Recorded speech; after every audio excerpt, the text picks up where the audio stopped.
Halo semuanya, selamat datang kembali. Semoga kebahagiaan selalu berpihak pada kita semua. Pada kesempatan kali ini kita akan membahas topik yang sangat relevan dengan kehidupan kita sehari-hari, yaitu krisis ekonomi dan kebijakan fiskal di Indonesia. Dalam video ini kita akan melihat pelajaran yang dapat dipetik dari masa lalu dalam menghadapi krisis ekonomi dan bagaimana kebijakan fiskal menjadi alat yang efektif dalam mengatasi situasi tersebut.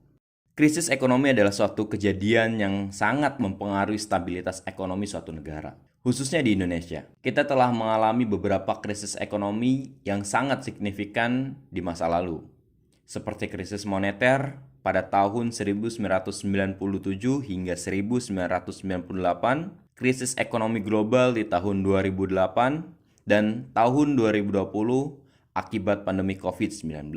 Namun, setiap krisis tersebut, kita juga dapat belajar banyak pelajaran berharga. Salah satu aspek yang sangat penting dalam menghadapi krisis ekonomi adalah kebijakan fiskal. Kebijakan fiskal adalah kebijakan ataupun strategi yang diterapkan pemerintah demi menjaga pemasukan dan pengeluaran negara yang telah ditetapkan dalam Anggaran Pendapatan dan Belanja Negara ataupun APBN.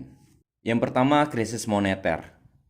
Salah satu krisis ekonomi yang paling dikenal di Indonesia adalah krisis moneter yang terjadi pada tahun 1997 hingga 1998. Krisis ini dipicu oleh serangkaian faktor seperti kenaikan suku bunga global, pelemahan nilai tukar rupiah, dan keruntuhan sektor keuangan. Dalam menghadapi krisis ini, pemerintah Indonesia mengalami berbagai kebijakan fiskal, termasuk pemotongan belanja pemerintah, peningkatan pajak, dan restrukturisasi sektor keuangan. Yang kedua, krisis global. Krisis global yang terjadi pada tahun 2008, Indonesia juga mengalami dampak dari krisis keuangan global yang dipicu oleh runtuhnya pasar perumahan Amerika Serikat. Meskipun Indonesia memiliki fondasi ekonomi yang lebih kuat dibandingkan dengan krisis sebelumnya, dampak global ini tetap dirasakan.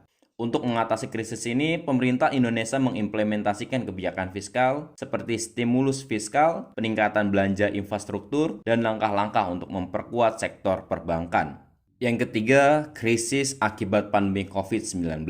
Pada tahun 2020 menjadi tahun yang penuh tantangan bagi Indonesia. Pandemi COVID-19 tidak hanya menghancurkan kesehatan masyarakat, tetapi juga memberikan dampak yang signifikan terhadap perekonomian. Sektor-sektor terkunci seperti pariwisata, transportasi, dan perdagangan mengalami penurunan drastis. Dalam upaya untuk mengendalikan penyebaran virus, pemerintah Indonesia memberlakukan pembatasan sosial dan penguncian sebagai besar kegiatan ekonomi. Hal ini berdampak langsung pada penurunan produksi, penutupan usaha mikro kecil dan menengah ataupun UMKM, dengan menurunnya daya beli masyarakat. Salah satu langkah awal adalah memberikan stimulus ekonomi, seperti pembebasan pajak, keringanan kredit, dan bantuan langsung kepada masyarakat yang terdampak. Pemerintah juga mempercepat program infrastruktur sebagai stimulus ekonomi jangka menengah hingga panjang. Selain itu, dilakukan pula langkah untuk mendukung sektor UMKM agar dapat bertahan dan pulih pada krisis ini. Itulah trilogi krisis ekonomi yang pernah Indonesia lalui.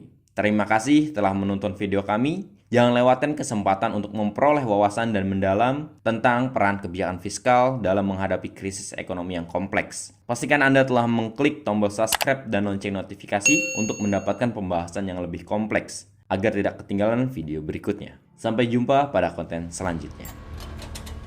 Jadi gua sih ah.